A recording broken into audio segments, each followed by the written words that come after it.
NRA continued to make concessions to the gun controls, to the victim disarmament people. And also the gun owners of America, which is also another anti-gun control group, was actually trying to one-up the NRA. Yeah, actually, I think I like the Gun Ownership for America, or even the Jewish segment that's the Jews with guns, whatever they call themselves. Yeah. The Brady Bill was passed through under the Clinton administration. By Republicans. No, it was by not. Republicans. No, it was by Brady Democrats. Is a Republican. No, his wife Brady's is a Democrat. No, Brady is a Republican. He worked for Reagan. No, he's a Republican. No, Clinton. His wife, Brady was shot at the same time that Ronald Reagan was. It was passed under Bill Clinton. It was not passed He was under passed. Reagan. No, it was passed under Bill Clinton. It was work done by Republicans. I don't think so. No, look at this. No. Yeah. No. Let's go Wikipedia.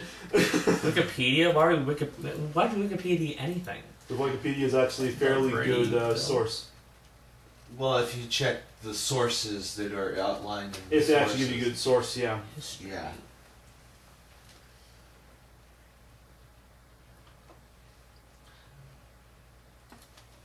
It was not passed by a Republican. No, it wasn't passed by a Republican, but Brady is a Republican. Apparently that wasn't what I was looking for.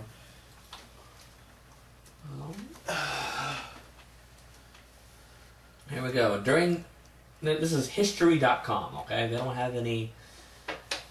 during a White House ceremony attended by James S. Brady, President Bill Clinton signs the Brady handgun control bill into law. The law requires prospective handgun buyer to wait 5 business days while authorities check on his or her.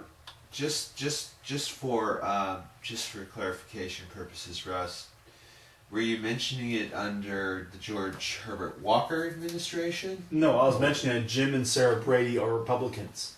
Oh, that's all you mentioned. Sure. Jim Brady was press secretary of President Ronald Reagan when both he and the president, along with Secret Service agent Tim McCarthy and District of D.C. police officer Thomas Delahanty, were shot March 30th, 1981 during an assassination attempt by John Hinckley Jr. Brady was shot in the neck and suffered a serious wound that left him partially paralyzed for life. See here. According to Sarah Brady, had a background check been conducted on Hinckley, it could have detected some or all of his important criminal mental health history. Okay. Sarah Brady, Jim's wife, became active in the gun control movement a few years after the shooting. She joined the board of handgun control in 85 and became its chair in 89. 2 years later, she became the chair at the Center of Handgun Violence, HCL's, the Handgun Control Incorporated Board, a 501c3 sister organization. In February 4th, 87, the Brady Act was introduced to U.S. Congress for the first time. In 91, President Reagan opined about the Brady Act would make a crucial enforcement mechanism to end the honor system of the 68 Gun Control Act, which was, by the way, the Gun Control Act that I just mentioned here, was mimicked after the Nazi Gun Control Acts. And can't help but stop thousands of illegal gun purchases. This is Reagan still.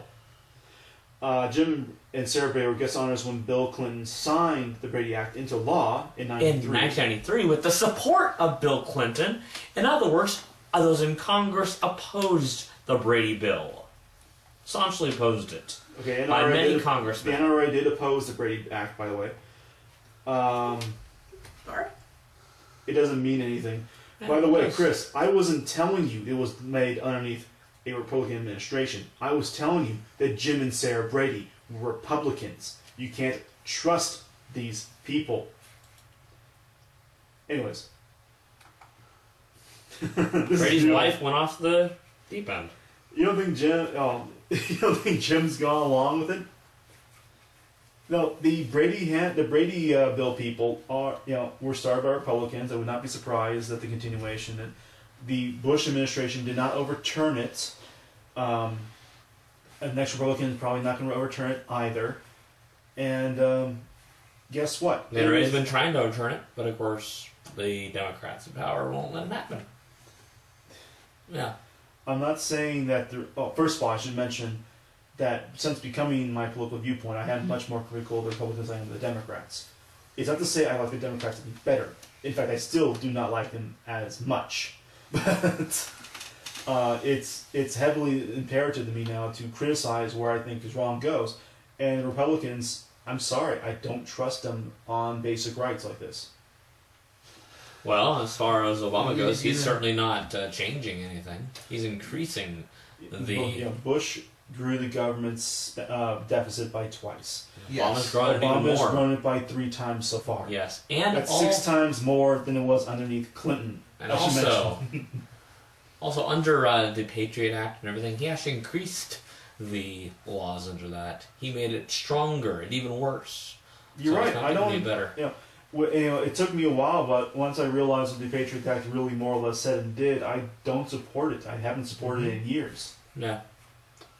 It's funny too because the Republican running for the seat that Nancy Pelosi currently holds, may he win, mind you, may he win. His primary opponents from the Republican side for the nomination ran saying that he wanted to end the Afghan and Iraq wars. He wanted to end the Patriot Act. And it's supposedly so it looked as if he was more like Nancy Pelosi and not. Nancy Pelosi, on the other hand, has done nothing to stop any of that.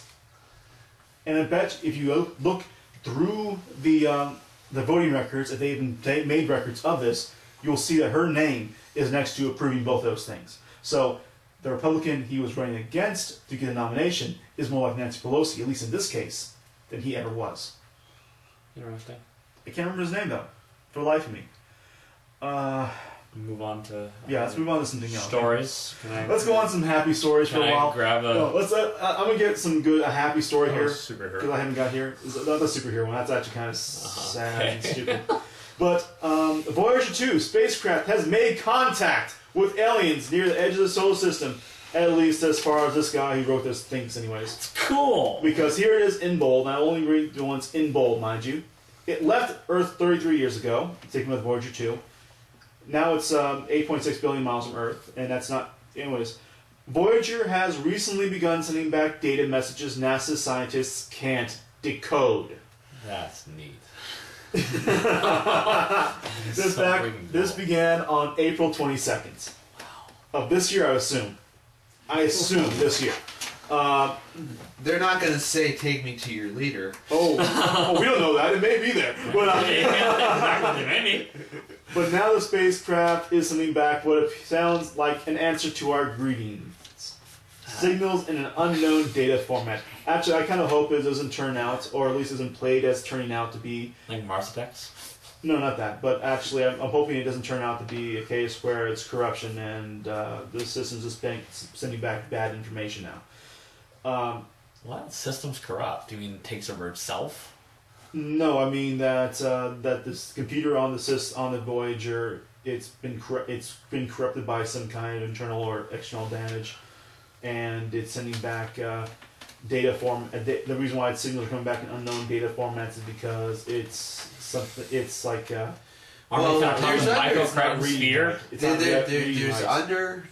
under. We also have to think.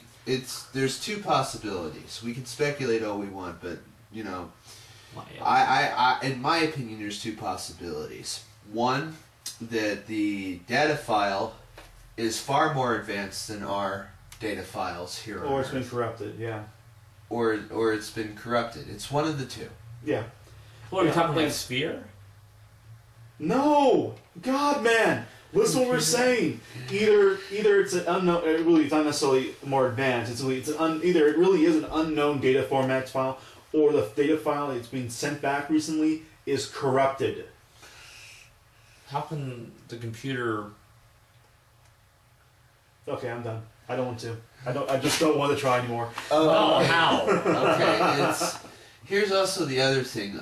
Same subject, but different type of topic related to the same subject.